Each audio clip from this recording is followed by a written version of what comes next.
sallallahu alayhi wasallam hatimaye zimewekwa ndani ya Qur'ani tukufu iwe ni ukumbusho na ibra kwa Waislamu wote duniani ama kwa watu wote duniani. Mwenyezi Mungu Subhanahu wa Ta'ala katika surati Al-Qasas anasema ba'da'udhu billahi minash shaitanir rajim bismillahir rahmanir rahim natilu alayka min naba'i Musa wa Fir'auna bil haqqi liqaumi yu'minun. Mwenyezi Mungu anasema natilu alayka min naba'i Musa wa Fir'auna bil haqqi liqaumi yu'minun. Hakika sisi tunakusimulia ewe Nabii Muhammad sallallahu alayhi wasallam, hakika Allah tunakusimulia kisa hiki cha Nabii Musa pamoja na Firauni kwa watu wenye kuamini. Inna Firauna ala fil ardi wa ja'ala ahlaha shiya'an yastad'ifu ta'ifatun minhum wa yudhabbihu abna'ahum wa yastahyi nisa'ahum innahu kana minal mufsidin. Mwenyezi Mungu anasema hakika ya Firauni alitakabari sana katika ardhi kwa sababu alidhalilisha kundi moja, alidhoofisha kundi moja, kundi lile la wana wa Israeli ambao ni kizazi cha Nabii Yakub. Akawa akiwaua watoto wao wa kike, akawa akiwaua watoto wao wa kiume na kuacha watoto wao wa kike. Ama kwa hakika Firauni alifanya ufisadi mkubwa sana katika ardhi. Kwa hivyo Mwenyezi Mungu Subhanahu wa Ta'ala anasema hakika Firauni alifanya ufisadi mkubwa sana katika ardhi. Ufisadi gani?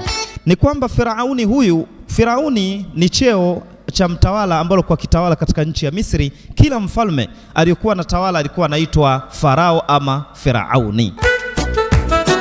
Kwa hiyo kwa cheo chake alikuwa anatambulika kama Farao ama Firauni. Kwa hivyo walichokuwa wamekifanya ni kwamba Firauni siku moja baada ya kulala alikuwa ameota ndoto ya kwamba nyumba zote za Misri pale zinateketea na moto isipokuwa zile nyumba za wana wa Israeli.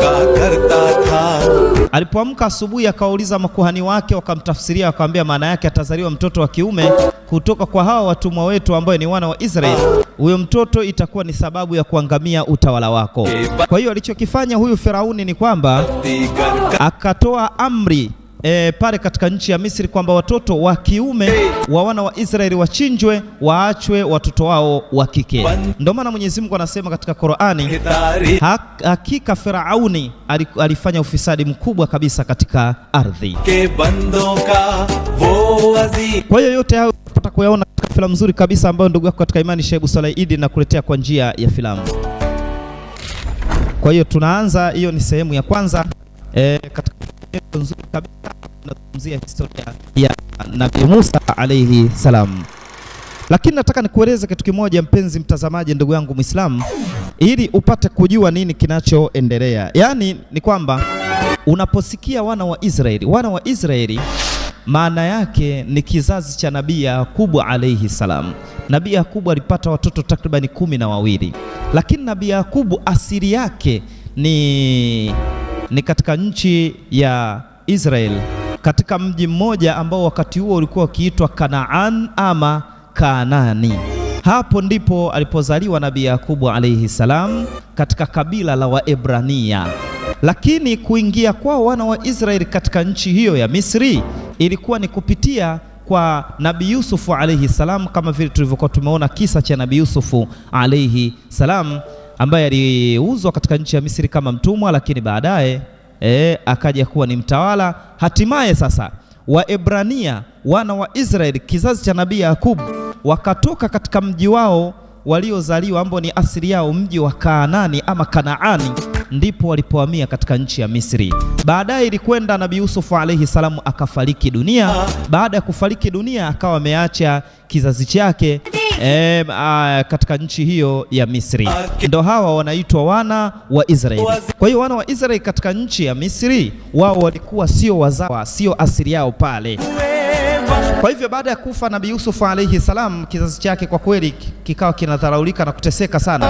Kila mtawala aliyekuwa kitawala katika nchi ya Misri alikuwa akiwatesa na kuwadhalilisha kwa kiasi kikubwa.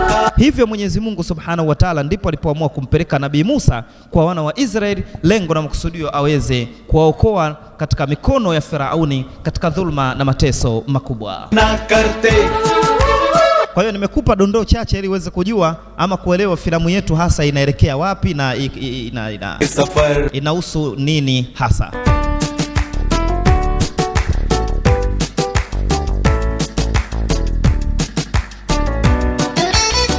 Naam, filamu nzuri kabisa inaletwa kwenu na mimi ndugu yako katika imani Nite Shaibu Saleh Idi. Ndio nakuletea filamu nzuri hii ambayo inauzungumzia historia ama kisa cha Nabii Musa alayhi salamu ambacho kimetajwa katika surati Al-Qasas. Haya, sasa ni kwamba tunaanza sasa rasmi filamu yetu ya Nabii Musa alayhi salamu ili tuweze kutazama historia ilikuwaje.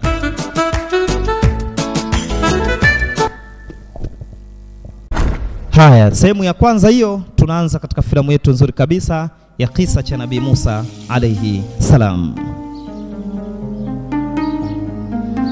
Filamu yetu nzuri kabisa inaanzia katika nchi ya Misri, katika vitongoji vya Misri, katika maeneo ya milimani.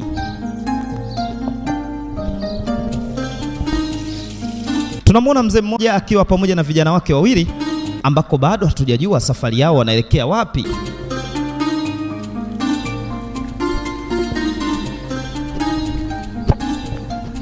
Abba Jan. Ewe baba. Kyun na hum yahan kuch der ruk kar aaram kar le. Mimi naona kwa sababu tumetembea sana safari ndefu, kwa nini tusipumzike hapa? Yahan pani ki goonj sunai de rahi hai. Kweli kabisa, sehemu hii nzuri, tunaona na kuna maji kabisa hapa, tunaweza tukapumzika. वाकई जगह तो काफी मुनासिब लगती है. Basi kama mmeamua hivyo hamna tatizo, njoo tupumzike.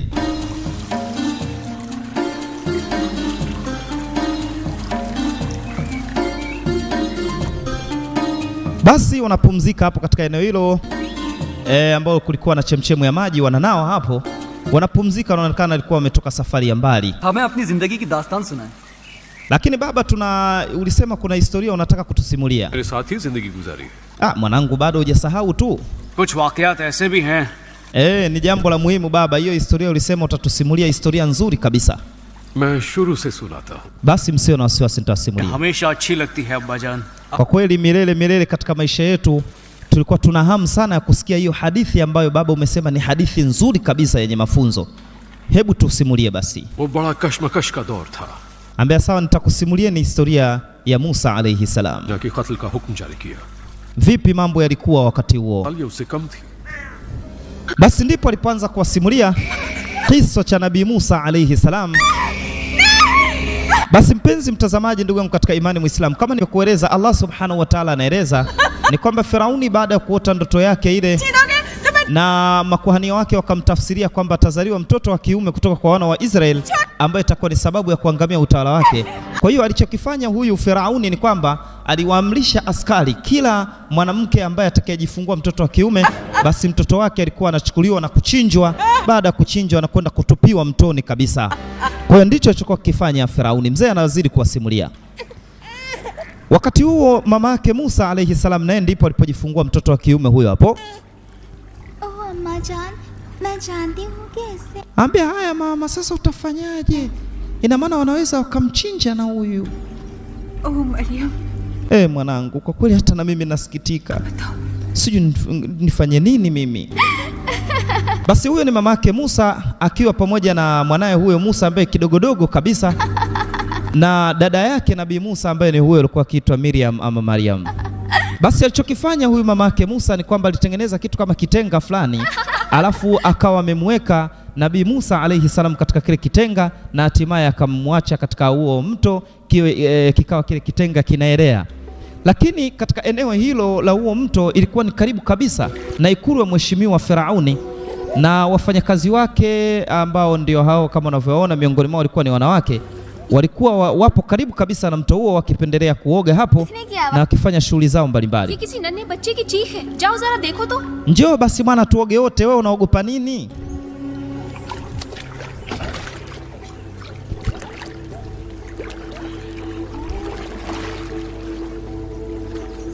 Wakati huo mamake Musa akawa anatizama, je, hawa watu watakipata kile kitenga au vipi? Lakini kweli kabisa madada hawa walipokuwa wakiogelea hapo, wakasikia kama kuna sauti ya kitoto kinalia. Walipokwenda kuangalia kwenye hicho kitenga, walikuta kule kuna kitoto. Basi ndipo alipokichukua moja kwa moja kitoto hicho ambacho ilikuwa ni Nabii Musa alayhi salam. शहजादी साहिबा ये jamani kitoto होता है देखिए तो halafu naona ni kitoto cha kiume. कई बच्चों का कत्ल किया है और उनकी शहज़ोरी हरे पार कर चुकी है. Lakini unamwona mtoto huyu ndio mtoto yule ambaye ana asili ya wale watumwa wale wa Ibrania. तुम्हें नाम देती हूँ. Kwa kweli Firauni akimwona anaweza akamchinja mtoto huyu. करेंगे. शहजादी थर्मोतिस इसलिए कि हमने Kiliza nikwambie kitu kimoja, wewe tumpeleke, निकाला. huenda asimchinje, lakini jamani kinaonekana kitoto kizuri kabisa. पास रखूंगी. ये मेरा मूसा है. Huyu tutamwita Musa. बच्चा जिसे पानी से बाहर निकाला गया. Huyu atakuwa Musa wangu huyu. Basi ndipo alipompa jina wakamwita Musa alayhi salam. Kwa hivyo wafanyakazi hao ndipo moja kwa moja alipomchukua na kumtoa nje kabisa ya mto huo, na mamake Musa ndipo alipomtuma sasa mwanawe wa kike huyo ambaye alikuwa akiitwa Miriam. Historia inatueleza ni kwamba Firauni baada ya kumpata mtoto huyo ni kwamba akaamrisha huyo mtoto achinjwe, kwa sababu alikuwa ni mtoto yule ambaye yuko katika asili ya wale wa Ibrania ambao wana wa Israeli, asili yao kutoka katika nchi ya Kanaani, ambao Firauni alikuwa ameamrisha kwamba watoto wao wa kiume wachinjwe. Lakini alikuwa na mwanamke mtakatifu mcha Mungu ambaye alikuwa akiitwa Mama Asia, akamwambia usimchinje mtoto huyu, huenda baadaye tukamfanya kuwa ni mtoto wetu ama ni kitulizo cha macho yetu akatufaa baadaye. Kwa hiyo kilichofanyika ni kwamba kila mwanamke alikuwa anakuja kumnyonyesha huyu mama, ilikuwa mtoto hataki ziwa lake, kila alikuwa anakuja ilikuwa hataki. Ndipo mama yake Musa alipomtuma mwanae huyo Miriam, kama tulivyoona hapo, akawaambia kwamba mimi nitakuleteeni mnyonyeshaji ambaye ni mzuri kabisa. Kwa hivyo ndipo akamwambia haya, mlete huyo mwanamke ambaye anaweza akamnyonyesha mtoto huyo. जी Shahzad. Ambia msio na wasiwasi, mimi hakuna mtoto ambaye ziwa langu kwa kweli anakataa kunyonya. करती हूँ कि इसका ख्याल रखूंगी. Kwa hiyo wala msio na wasiwasi, mimi nitamnyonyesha kisha nitakurudishieni mtoto wenu.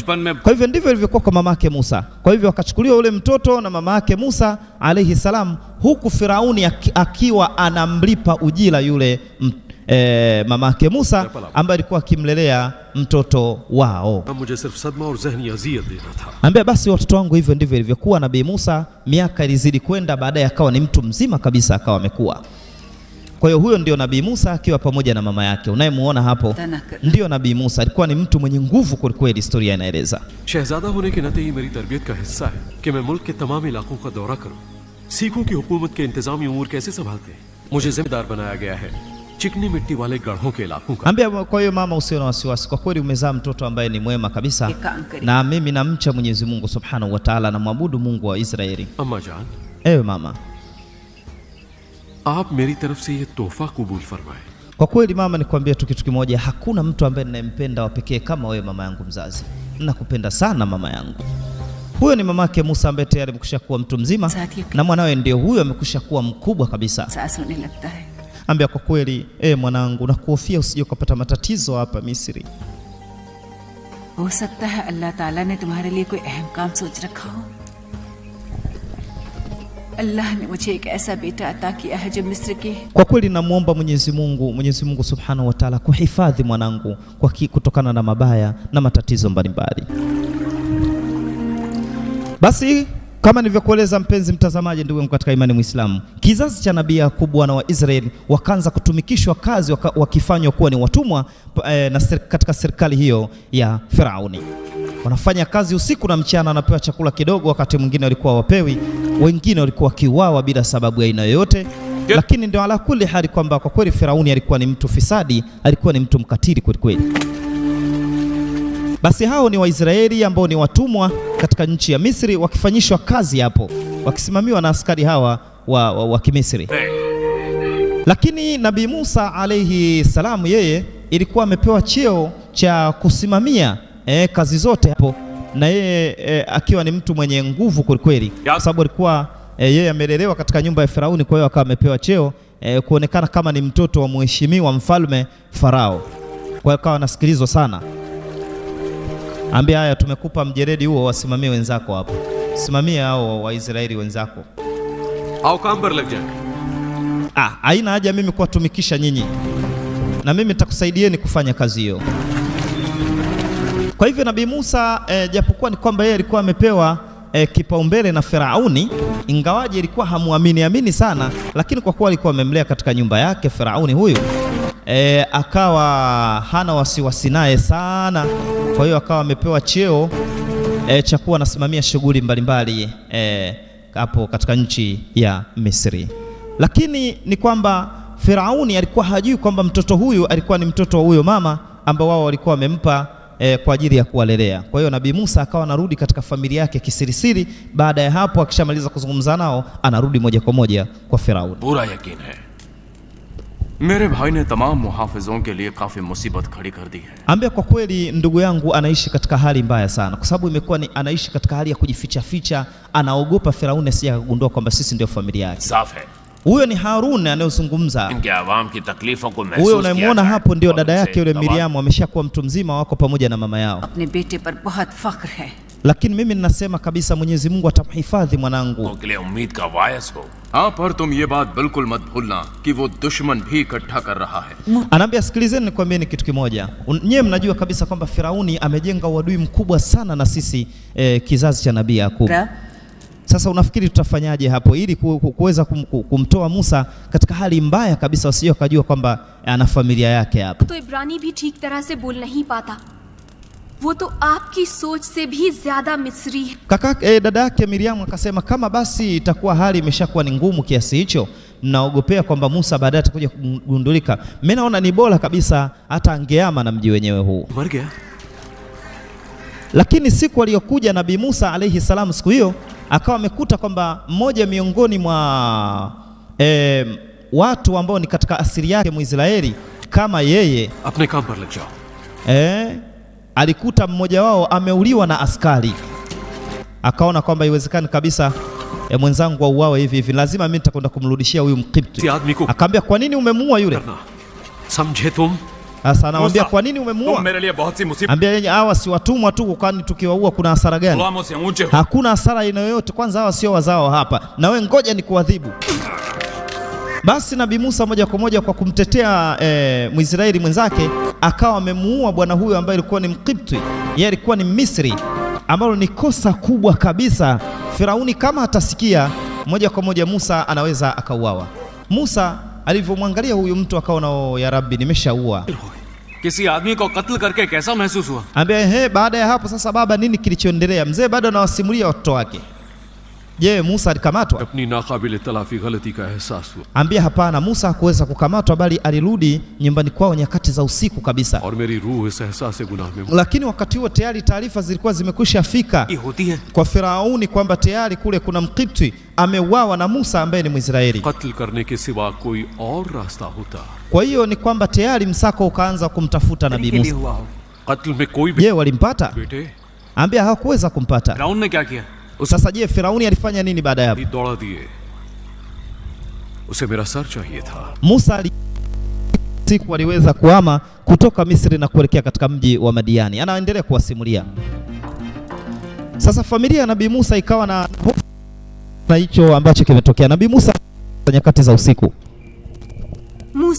Musa, तुम यहाँ क्यों आए हो? Haya, wewe umefanya nini tena jamani? Umekwenda kumuua Mkipti na wewe unajua sisi hapa ni watumwa. Musa, तुम ठीक हो ना? Vipi Musa? तुम्हें जाना होगा मूसा। Sasa tutafanya nini wewe Musa? सब यहाँ खतरे में है। Dada yake Miriam akasema, उस कातिल mimi ninachokiona usiku huu inabidi uchukue kila kilicho chako, uondoke kabisa, uame katika mji huu, watakuua kabisa. Wakishasikia wewe ni kwamba umemuua huyu Misri, watakuua. मूसा तुम्हें फौरन मिस्र छोड़कर चले जाना चाहिए। Ambia sikiliza nikwambie Musa kijana wangu. मेरे बेटे के जाने का ni kweli kabisa, ushauri anaotoa dada yako ni ushauri mzuri, huwezi tena kuishi hapa, watakuua. Tafuta njia yoyote ya kukimbia. को खतरे में डाल दिया। Ambia lakini mimi namuogopa Mwenyezi Mungu Subhanahu wa Ta'ala, simuofii mimi Firauni. नाक हालात में ला खड़ा किया है। Tunajua kabisa ewe Musa, lakini tunakuomba uondoke, wanaweza wakakuua. पिटाई कर रहा था, मुझसे बर्दाश्त नहीं हुआ। Ambia lakini ilikuwa lazima mimi nimtetee mwenzangu, ilikuwa lazima nimtetee mimi Mwisraeli mwenzangu, Mwebrania mwenzangu, siwezi kuacha anauawa hivi hivi. मेरे करीब आओ।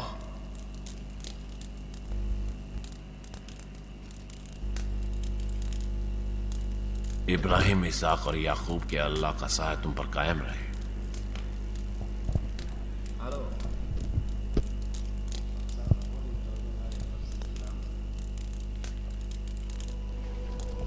Ndipo mzee alipomwambia, sikiliza, haya yote yaliwakuta baba zako akina Ibrahim, akina Ishaka. Kitu cha msingi ni lazima uhame. Basi ndipo Nabii Musa alayhi salam ndipo sasa anachukua mizigo yake na kila kitu na chakula. Kwa kweli ni huzuni kubwa kabisa katika familia yake, lakini hana la kufanya, inabidi ahame kwa sababu Firauni tayari kashapata taarifa na ni kwamba huyu atauawa. Unakumbuka historia inaeleza kwamba Nabii Musa baada ya kufanya kitendo kama hiki kuna askari wa Kimisri ambaye alimueleza kwamba bwana, kwa hivi sasa unavyoniona mimi ni miongoni mwa askari ambao nilotumwa nije kukamata, lakini kwa wema wangu tunakwambia bwana, tafuta sehemu ukimbia haraka sana kwa kuwa Firauni ameshasikia. Kwa hiyo Nabii Musa usiku huo akaanza kufunga safari, anahama, anatoka sasa katika nchi ya Misri, anaelekea moja kwa moja katika mji wa Madiani, katika mji huko mji wa Nabii Shuaibu.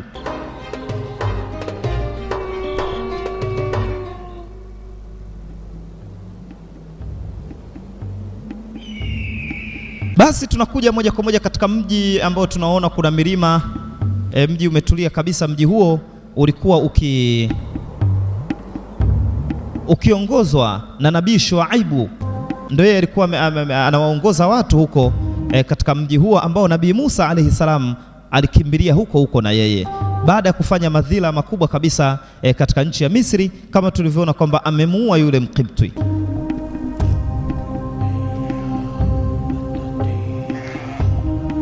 Basi katika mji huo tunaona kwamba kuna watu wamekaa hapo wanachota maji. Tunamwona mwanadada huyo naye anachota maji, lakini vile vile ukiwa na mabinti wengine wako pembeni na mifugo yao wamekaa nao wanasubiri wachote maji ili waweze kunywesha mifugo yao. Fura, हम इनको बाद में पानी देंगे। Ambia washakuja watemi. आते रहते हो, चले जाओ यहाँ से। Hivi nyie kwa nini mnatuoneonea kila siku hapa katika kisima hiki? Si hatuna hata uhuru wa kuchota maji hapa, kila siku mnataka mchote nyie. तुम कभी मुझसे ये नहीं। Kama mmezoea kutuonea, leo aonewi mtu hapa. इस दुनिया में मैं ही वो वाहिद शख्स। Sikiliza wewe, usilete upumbavu wako, ondoka hapa. से पालना कहते हो, यहाँ से Hakuna kutuonea sisi hapa. Nabii Musa akafika, mbele muache. छोड़ दो, Hebu nakuomba muache kwanza huyu. मैं नुकसान नहीं पहुंचाना चाहता। Wewe kama nani unazungumza hivyo? Mbona hii sura inaonekana ngeni hapa? वो जानती है कि मैं सिर्फ उसके साथ खेल रहा था। Wewe unazungumza hivyo kama nani? Unatukataza sisi tusifanye tunachokitaka. Akaambia muache na kuamrisha muache. Walivyomtazama mtu wenyewe kwanza, namna alivyokuwa amejazia pande la mtu ana nguvu kweli Nabii Musa, ikabidi waondoke.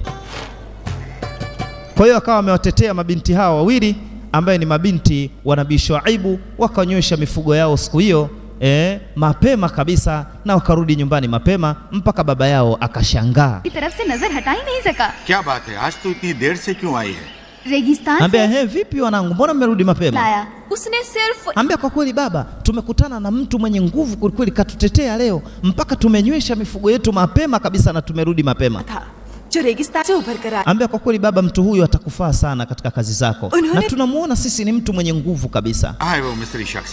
Ambia haya basi, तू तो तवाना। itabidi mwende mkaniletee huyo mtu. Huyo ni Nabii Shuaibu. वो 7-10 Kwa nileteni huyo mtu ambaye mnamsifu mwenye nguvu, ambaye mimi atanifaa katika shughuli zangu. गैर मुल्की का मखरूज हूँ। मैं जा रही हूँ। जाओ तुम सब। Ambia haya baba, उसे दावत दो ताकि हम आज रात जश्न मना सकें। ambia haya, nileteni huyo mtu, namhitaji mimi.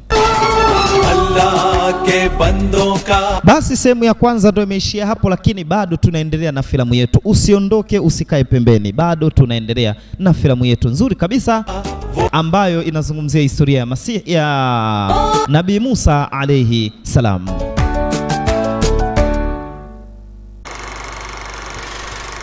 Naam, wapenzi watazamaji, ndugu zangu katika imani wa Islam,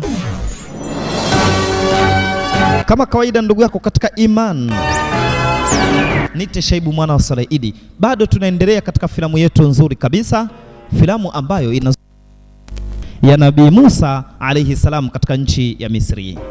Basi ndugu yangu mpenzi katika imani, kama vile ambavyo tulivyokuwa tumeona katika sehemu ya kwanza ama part 1, ni kwamba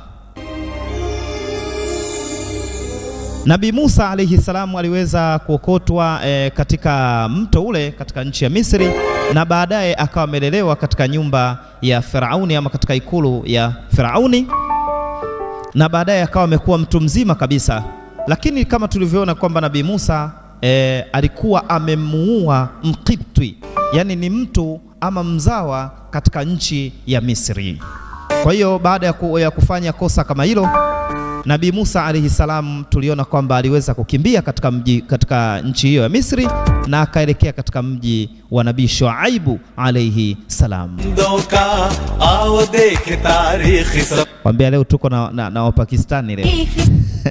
Allah ke bando ka. Filamu nzuri kabisa inayopatikana kwa Mwarabu, anaopatikana mtaa wa Magina na Msimbazi, ni pale Kariakoo katika jiji la Dar es Salaam. Mpigie simu namba 0719747472 ataweza kukuuzia filamu hii nzuri kabisa ambayo ni kisa cha Nabii Musa alayhi salam ambao kimezungumziwa ndani ya Qur'ani katika suratul Qasas. Ni sura 28, ukisoma kuanzia aya ya kwanza mpaka ya mwisho basi utaona hii historia nzuri kabisa ambayo ndugu yako katika imani ni Tishaibu mwana wa Salaidi na kusimulia kwa njia ya filamu. Aya, tunaendelea ndugu zangu katika imani wa Islam. Basi mimi ndugu yako katika imani Shaibu Salaidi, unaweza kuwasiliana nami kupitia namba zangu za simu zile zile za siku zote ambazo ni 0658 760038. Filamu nzuri kabisa utaipata kwa Mwarabu katika duka lake la Islam Shop peke yake. Hakuna duka lingine ambalo linasambaza filamu hizi ambazo ndugu yako katika imani Shaibu Salaidi amezitia maneno ya Kiswahili, isipokuwa katika duka la Mwarabu peke yake. Ukiona kuna duka lingine wanauza ni feki, hizo si original. Vijana wanakuambia hilo changala macho bwana. Lakini ukitaka CD original, njoo kwa Mwarabu bwana. Katika duka lake la Islam Shop linalopatikana mtaa wa Magila na Msimbazi, ni pale Kariakoo katika jiji la Dar es Salaam. Au mpigie simu namba 0719747472. उन पर चमका करता था अल्लाह उनसे. Na wapenzi watazamaji ndugu zangu katika imani wa Islam, leo tuko na historia ya Nabii Musa alayhi salam pamoja na Firauni katika nchi ya Misri. Huyu Firauni ama Farao tunayemzungumzia mpaka leo yupo. Kiwiliwili chake, mwili wake umehifadhiwa katika jumba la makumbusho kule Misri. Ukienda kule bwana katika nchi ya Misri, basi moja kwa moja utaweza kumuona Firauni ambalo kwa kijiita Mungu, mpaka Mwenyezi Mungu akamtia adabu aache kibri, na ameweka kiwiliwili chake mpaka leo hii iwe ni ibra na mafunzo kwa watu wengine. Sehemu ya pili tunaendelea. उसे देखा तुमने? वो किस तरह इसकी तरफ घूर रहा था? वो मजबूत व तवाना जिस्म का मालिक था, ताकतवर। सफुरा तुम तो पिघल गए। Na mpenzi mtazamaji, ndugu yangu Muislamu, nakumbuka tulikuwa tumeishia hapa. Watoto hawa wa Nabii Shuaibu wawili wakawa wamerudi रेगिस्तान से kwa baba yao wakimsifu sana Nabii Musa alayhi salam kutokana na ushujaa aliokuwa nao. हुक्म दिया कि हमें अकेला. Mbe basi ndo kama hivyo baba, kwa kweli leo kuna mtu ambaye tumekutana naye ana nguvu kweli kweli. Ndio yeye alotutetea mpaka sisi tukanywesha mifugo yetu mapema, na unaona leo tumerudi mapema, yote ni kwa sababu yake. और कुछ है? कहाँ है वो मिस्री शख्स मजबूत व तवाना मेरी प्यारी बेटियों को बचाने वाला? Basi Nabii Shuaibu akamwambia, kwa kweli mtu kama huyo anafaa sana, naomba mniletee huyo mtu kama mnavyosema kwamba anaweza kanisaidia mimi katika kazi zangu mbalimbali. Mtu huyo mwenye nguvu ndio mimi namhitaji. सब लोग उसे दावत दो ताकि हम आज रात जश्न मना सकें. Kama ameweza kweli kupambana na wale watu pale wanaojifanyaga wababe pale kisimani na mpaka kawasaidia nyie, huyu mtu ananifaa. और हम लोग मिदियान में 40 साल तक रहे. Kwa hiyo wanangu, ndio hivyo.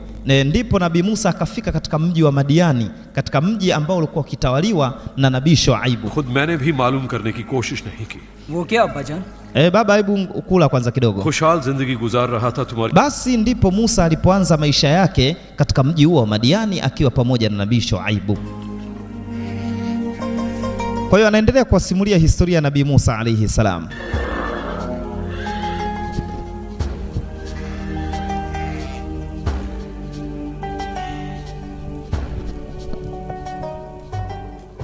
चाचा जान अस्सलाम वालेकुम. Ambaye anakutolea salamu. खुशामदीद. चाचा जान, मैं अपने बेटे की खतना चाहता हूँ. मैं इसका नाम गरशोम रखूंगा क्योंकि मैं यहाँ एक अजनबी हूँ और आपने मेरा इस्तकबाल किया. Basi anamwambia, kwa kweli mimi nimekubali kwamba mimi nataka nimuoe mmoja katika mabinti zako hao. Nabii Shuaibu akamwambia sasa wewe unataka kumuoa binti yangu mmoja hapa. तुमने कहा था कि दोबारा मिस्र कभी नहीं जाओगे। अब हम लोग आप ही के हैं तो अल्लाह से आपका क्या मुआहदा है? Anaambia sikiliza nikwambie kitu kimoja, mimi nitakuozesha binti yangu mmoja katika hawa nilokuwa nao hapa, lakini wewe mahari yako itakuwa ni kunitumikia mimi kuchunga mbuzi kwa miaka 9 ama kwa miaka 9 au ukifikisha 10 basi hiyo itakuwa ni hiari yako. लेकिन अल्लाह ताला के हुक्म के मुताबिक हमें बच्चे की खतना करवानी चाहिए। क्या तुम्हारा अल्लाह ये नहीं समझता कि इस तरह खानदान बढ़ जाएगा?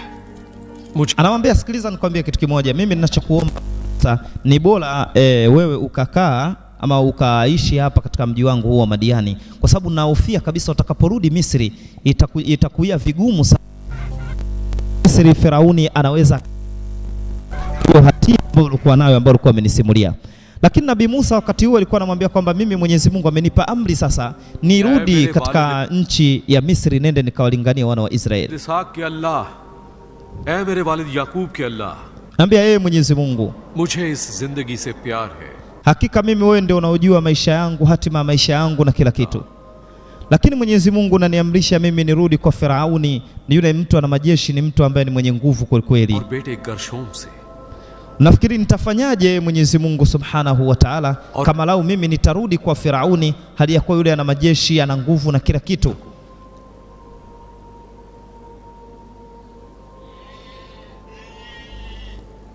Basi huyo ni Nabii Musa alayhi salam. Assalamu alaikum mere sartaj.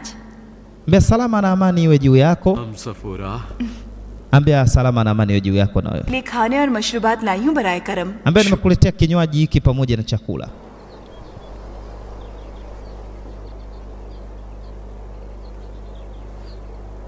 अल्लाह का एहसान है। Kwa kweli nashukuru sana. Anaambia chukua na hii yule.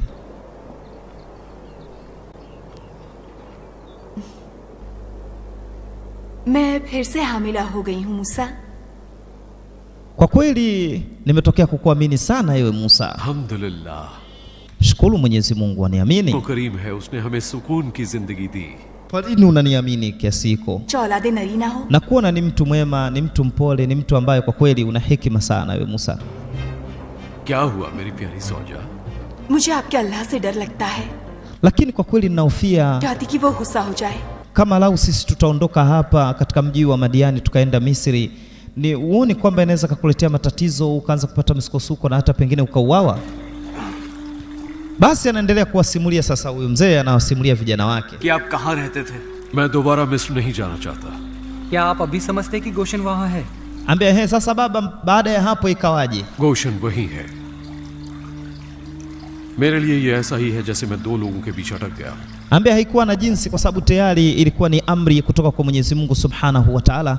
Ilikuwa ni lazima Musa atoke katika mji ule wa Madiani na arudi katika nchi ya Misri kwa ajili ya kwenda kulingania dini ya Allah Subhanahu wa Ta'ala. क्योंकि दरमियान जो आपस में झगड़ते हों। हाँ बिल्कुल। Safari yao sasa njiani ilikuwa kuwa vipi baba mpaka wakafika katika mji wa katika nchi ya Misri? होना चाहते। एक दिन उनमें से एक खड़ा हो गया जिसने दूसरे को कत्ल कर दिया। Mbea kwa kweli safari yao ilikuwa ni safari ndefu, safari ambayo iliwachukua muda mrefu sana mpaka kufika katika nchi ya Misri. Ishqiya अब्बा जान, वरना हम पैदा ही ना हो पाते।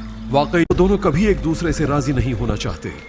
Mbea kwa hivyo ndio hivyo watoto wangu. जिसने दूसरे को Musa ilimbidi asafiri moja kwa moja kutoka katika mji wa Madiani arudi katika mji wa Misri, safari ambayo ilikuwa iliwachukua muda mrefu sana. Race किया अब्बा जान, वरना हम पैदा ही ना हो पाते। वाकई ताज्जुब है कि बेहतरी भी। Ambia sasa baba, tunajua kabisa kutoka katika mji wa Madiani mpaka Misri ni mbali kabisa. Ina maana aliweza kufika kwa siku moja?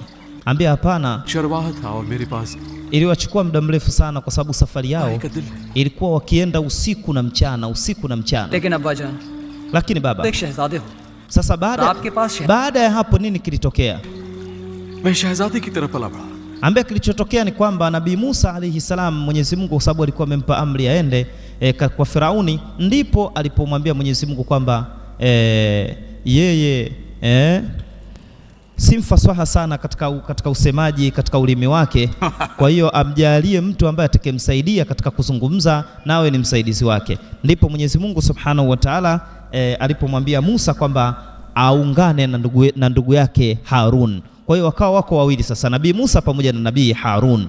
Kwa hivyo Nabii Musa akawa anazungumza, lakini mfasaha sana wa kuzungumza alikuwa ni Harun, alikuwa akimsaidia katika kuzungumza. Ndio maana unaona kuna dua Nabii Musa alayhi salamu alikuwa akiomba, Mwenyezi Mungu nikunjulie ulimi wangu, nisaidishie kauli yangu nitakayokuwa ninazungumza. Kwa hiyo Nabii Musa alayhi salam akawa ameambatana na Nabii Harun, safari sasa wanaelekea kwa Firauni. Kumbuka Nabii Musa alayhi salam yuko yeye pamoja na mke wake, lakini wakati huo yuko pamoja na baba mkwe wake ambaye ni Nabii Shuaibu.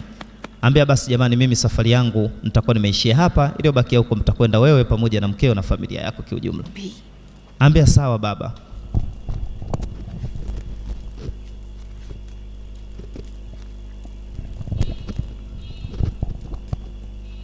Kwa hivyo Nabii Musa alayhi salam alipoambiwa na Mwenyezi Mungu Subhanahu wa Ta'ala, kama Qur'an inavyotueleza, ba'udhu billahi minash shaitani rajim, bismillahir rahmanir rahim, Mwenyezi Mungu alimwambia Nabii Musa, idhhabu ila farauna innahu tagha, nenda kwa Firauni, hakika yeye amepindukia mipaka. Fakul halaka ila an tadhakka wa hadiyaka ila rabbika fatakhsha. Ambia tena ukienda nenda mwambie, je, anataka kuongoka, anataka uongofu kwa Mola wake, basi kama atakuwa amekubali, ili Mwenyezi Mungu amuongoze katika njia iliyonyooka.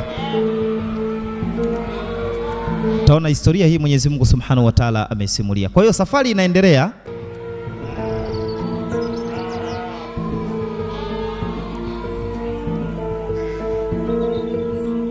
Wako pamoja na mifugo yao wanaelekea katika nchi ya Misri.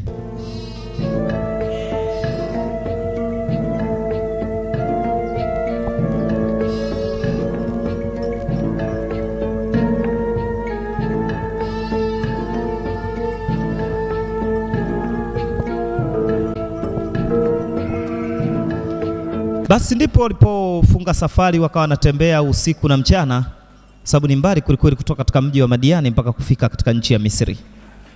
Wanapumzika kwanza. रेवड़ से एक बकरी गायब हो गई है। Ambia hebu naombeni mpumzike hapa kidogo, kuna sehemu nataka niende hapo mara moja. नहीं रहने दो। Ambia baba nataka niende pamoja na wewe. Ambia hapana, wewe tu baki hapo hapo. आराम करो।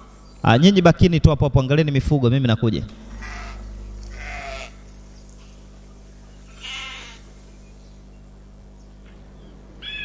Basi ndipo Nabii Musa alayhi salamu alipokuwa amekwenda pembezoni kidogo katika bonde hapo.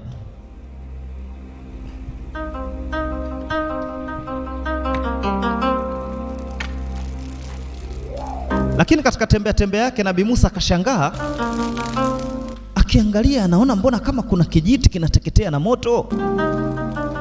Kumbuka yuko katika bonde hilo bonde linaitwa Tua. Nini? Nini moto mti unateketea na moto jamani? Nani anayeuwasha moto huu? Hebu ngoja nisogelee kwanza. अचानक झाड़ियां पुकारती है।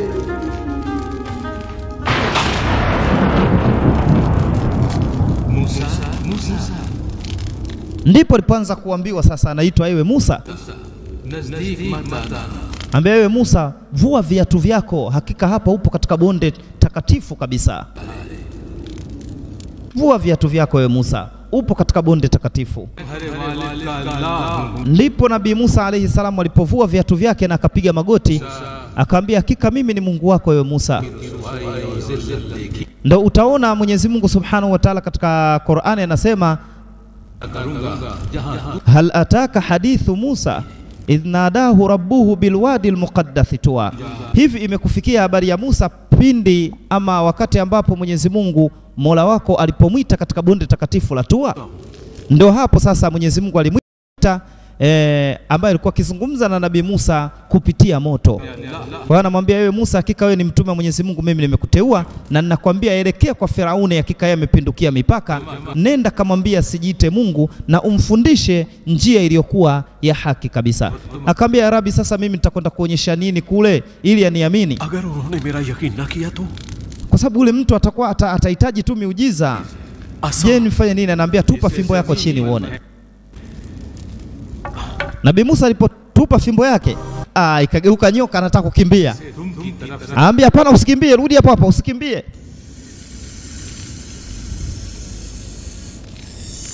Anambia shika huyo nyoka. Baada ya kumshika mkiani akageuka kuwa ni fimbo ile ile. Anashangaa Nabii Musa. Anamwambia huo utakuwa ni muujiza wa kwanza utakaoonyesha kwa Firauni. Akamwambia chukua kiganja chako weka katika kwapa lako, kisha baada ya hapo toa hicho kiganja chako alafu tazama. Alipotoa Nabii Musa anaona kiganja chake na kwambia kinameremeta, kinawaka kabisa, kimetoa mwangaza. Anambia hiyo itakuwa ni dalili ya pili ambayo tutakayoonyesha kwa Firauni.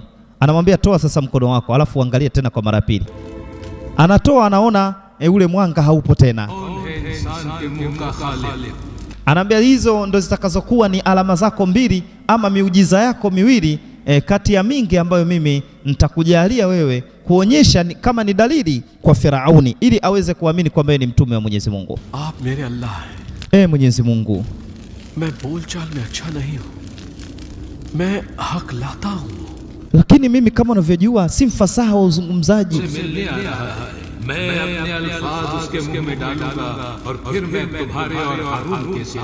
Anaambia usiwe na wasiwasi, mimi nimejalia ya kwamba ndugu yako Harun naye atakuwa ni mtume kama wewe. Kwa hiyo utasaidiana pamoja na Harun. Hautakwenda peke yako katika ikulu hiyo ya Firauni, bali utakwenda wewe pamoja na Harun, mwende mkamwambie huyo Firauni aache kujiita Mungu, nipo Mwenyezi Mungu mmoja. Lakini mtakapofika kule mzungumzeni naye huyo Firauni kwa kauli iliyokuwa laini. Kwa maana zungumzeni naye kwa hekima vizuri kabisa ili aweze kuwaelewa. Kwa hivyo Nabii Musa alayhi salamu alipokuwa katika bonde la Tua aliweza kuambiwa maneno kama hayo, moja kwa moja anarudi sasa kwa watu wake. Ali आज़िम, गर्शों, बकरियों को इकट्ठा करो, हम घर वापस जाएंगे। लेकिन क्यों अब्बाजान? आपने कहा था कि ये एक लंबा सफर होगा। Anambia sasa sikilizeni nikwambie ni vijana wangu, hivi sasa hatuna muda wa kupoteza. Ni lazima turudi katika tukazane sasa, tufanye haraka kabisa tufike katika mji ama katika nchi ya Misri. Anambia kwa kweli nimeona jambo la ajabu sana. Mwenyezi Mungu amezungumza na mimi kupitia moto na amenipa amri mimi nikaungane na ndugu yangu Harun twende tukamlinganie Firauni. Kwa hiyo amri kawa imekusha toka, moja kwa moja Nabii Musa alayhi salamu anaelekea sasa katika nchi ya Misri ili kwenda kuitangaza dini ya kweli kabisa, ili wana wa Israeli wamtambue Mungu wa haki na mmoja ambaye hana mshirika, na vile vile aweze kumlingania Firauni amjue Mwenyezi Mungu wa kweli na yeye asijiite Mungu. Safari yao inaendelea.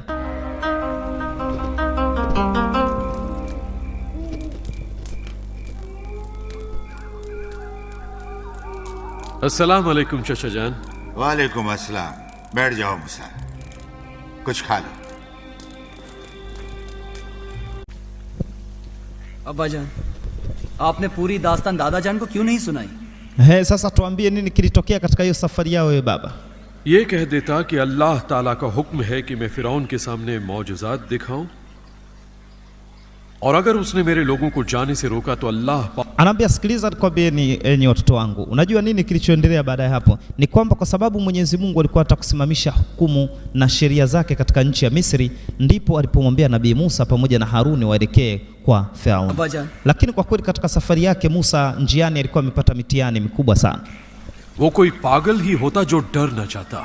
Sababu kwanza ilikuwa ni safari ndefu, safari ambayo ilikuwa ikiwagharimu usiku na mchana wakitembea. Kwa hiyo alipata mitihani mikubwa sana katika safari yake.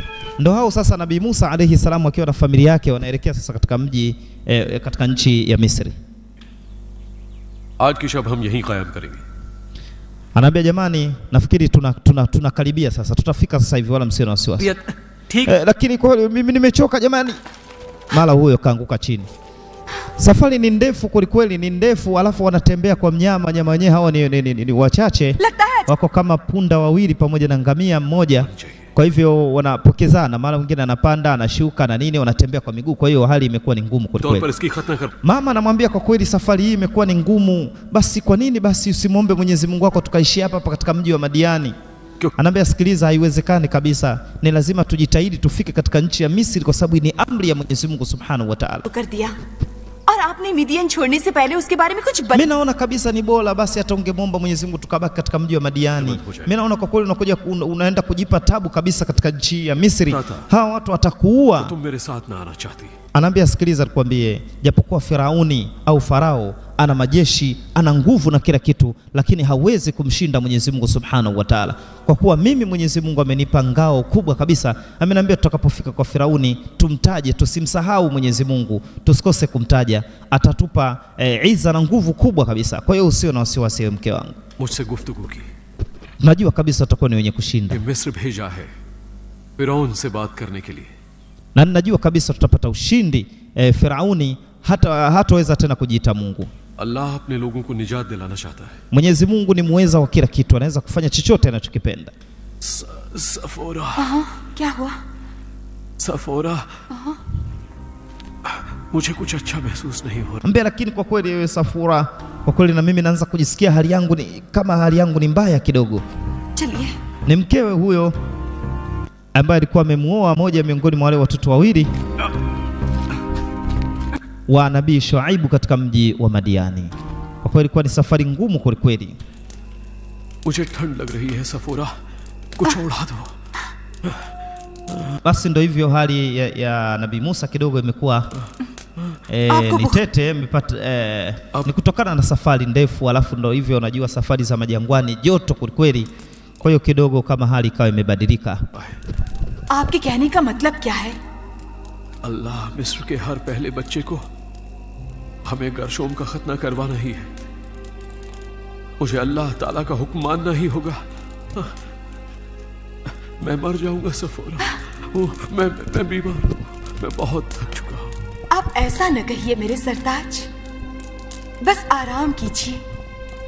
Mbe sasa jamani, angalia hali kama hii. सब कुछ ठीक हो जाएगा मेरे साथ. Kama itakuwa imeshindikana kabisa, si bora hata ukaacha tu kuenda. क्या कोई फिक्र की बात है? Sasa hawezi kuacha baba, unajua hii ni amri ya Mwenyezi Mungu, hawezi kuacha kabisa.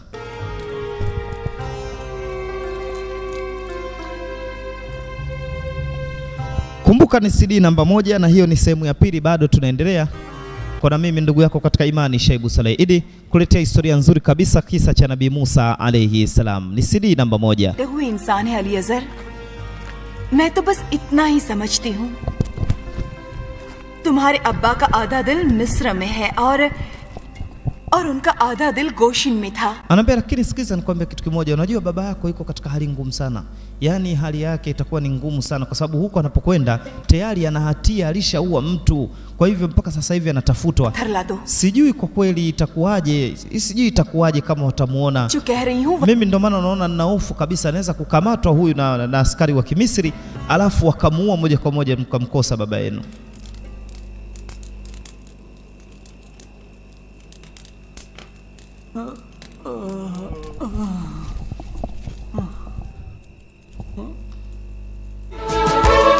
Haya, sehemu ya pili part 2 ndio imeishia hapo. Kwa hivyo katika CD namba 1 mimi nitakuwa sina la ziada. Basi wala usio na wasiwasi, bado tuna CD namba 2. Kumbuka wakati wote ulikuwa na mimi ndugu yako katika iman Shaibu Saleh Idi, ambao tumeishia kwamba Nabii Musa alayhi salam wako safarini wanaelekea katika mji ama katika nchi ya Misri. Ndugu